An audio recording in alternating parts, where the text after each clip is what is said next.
Hey everybody, it's Cam here from Progressive Therapy Associates. I'm just doing a quick recap of our Mind Matters support group meeting last night. Once again, thank you to everybody that showed up. It was a really good meeting. I think we got to really talk about some good things there, and it's always great to get to spend some time with you guys and really just kind of see how everybody's recovery is going. So last night, our main topic was communication. We wanted to look at how our communication is functionally impacted by our symptoms, and then also how we can kind of use some strategies to hopefully communicate better with others. One of the first things we covered were which symptoms really impact your ability to communicate. Some of the most I heard were things like attention, memory, word finding, and things like that. There's a picture of the whiteboard posted that has the top two symptoms from each person that was there. And I think it's just kind of good to realize that yes, some of these things we might feel like we're the only ones that struggle with them, but in reality, a lot of people do have a very difficult time with them. After that, we talked about real quick about 12 tips that communication partners can use when speaking with individuals with brain injuries.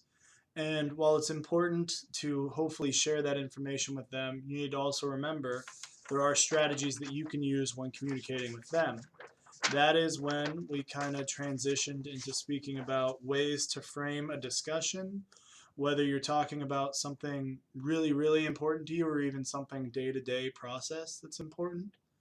And so, just kind of following this strategy, we'll be able to hopefully have a little bit more success.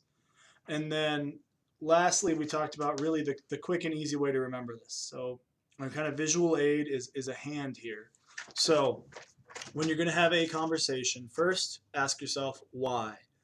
Why am I struggling with this? Why am I dealing this? Why do I want to talk to them? Not just what's bothering me, but why it's bothering me or why I need to talk about it. Next, you want to schedule your conversation with the individual and you want to be prepared. It doesn't do us any good to kind of come up from just out of nowhere with this conversation, right? Even if that means taking a couple notes, making sure you have your talking points ready. Next, you want to talk, but also listen. Just as we really want to make sure the other person's listening to us, it's important we listen to them as well. So, part of being an active communication member, an active conversational partner, includes talking and listening.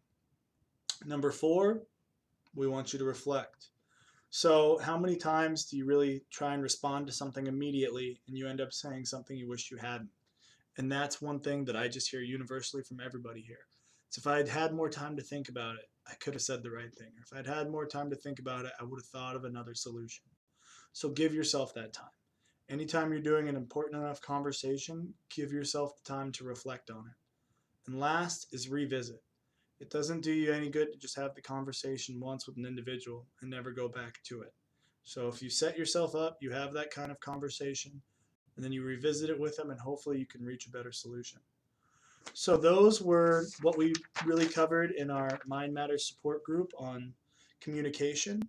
And for those of you that was there, you knew next month we will be having Dr. Bozick to speak to us about returning to life after a brain injury. Hopefully we can see you guys there, and I hope you guys have a great rest of the month.